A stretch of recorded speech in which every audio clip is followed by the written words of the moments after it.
میرے دوستو، آج جو میں آپ کو دو کلمات بتانے لگا ہوں، یہ آپ کی زندگی تو بدلیں گے انشاءاللہ، لیکن یہ آخرت بھی بدل کے رکھ دیں گے آپ کی۔ وہ کون سے کلمات ہیں؟ آقا علیہ الصلاۃ والسلام نے فرمایا کہ لا حول ولا قوت الا باللہ، یہ جنت کے خزانوں میں سے ایک خزانہ ہے۔ اور پھر میں آپ کو اپنا تجربہ بتاتا ہوں کہ اگر کوئی بندہ ڈپریشن میں ہو، پریشانی کی حالت میں ہو، تو پھر وہ ان کلمات کو اپنی زبان پہ دہرائے، لا حول ولا قوت الا باللہ۔ نیکی کرنے کی طاقت اور گناہوں سے بچنے کی قوت اللہ کی طرف سے ہے۔ میرے دوستو، جب آپ نے اپنا سارے کا سارا معاملہ ہی اللہ کے سپرد کر دیا، اپنے گناہوں کا، اپنی نیکیوں کا، تو پھر آپ کو تو ٹینشن نہیں ہوگی۔ اور پھر میں نے آپ کو ابھی ایک حدیث پاک کا مفہوم بتایا کہ جس میں آقا علیہ الصلاۃ والسلام نے فرمایا کہ جنت کے خزانوں میں سے ایک خزانہ ہے۔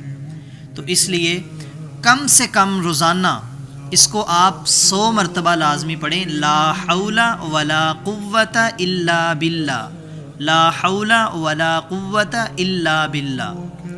اور پھر دوسرا کلمہ کیا ہے؟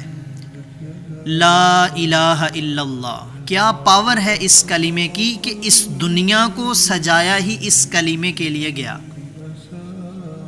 کیا مسئلہ ہے کہ اتنے نبی اللہ نے بھیجے لوگوں کو کیا بتانے کے لیے کہ لا الہ الا اللہ، نہیں ہے کوئی معبود سوا اللہ کے۔ تو اس کلمے کی یہ شان ہے، آقا علیہ الصلاۃ والسلام نے فرمایا کہ جس انسان کے مرنے سے پہلے جب اس کی جان نکل رہی ہو، تو تب اس کی زبان پہ یہ آ گیا نا، لا الہ الا اللہ، جیسے ہی اس کی جان نکلی تو وہ جنت میں چلا جائے گا۔ اب بات یہ ہے کہ جب انسان مرتا ہے، جب انسان کی روح نکل رہی ہوتی ہے، تو اس وقت یہ کیا پڑھ رہا ہوتا ہے؟ یہ کون سا کام کر رہا ہوتا ہے؟ یہ وہی کام کر رہا ہوتا ہے جو اس نے اپنی زندگی میں معمول بنایا ہوتا ہے۔ سمجھ رہے ہیں نا آپ میری بات؟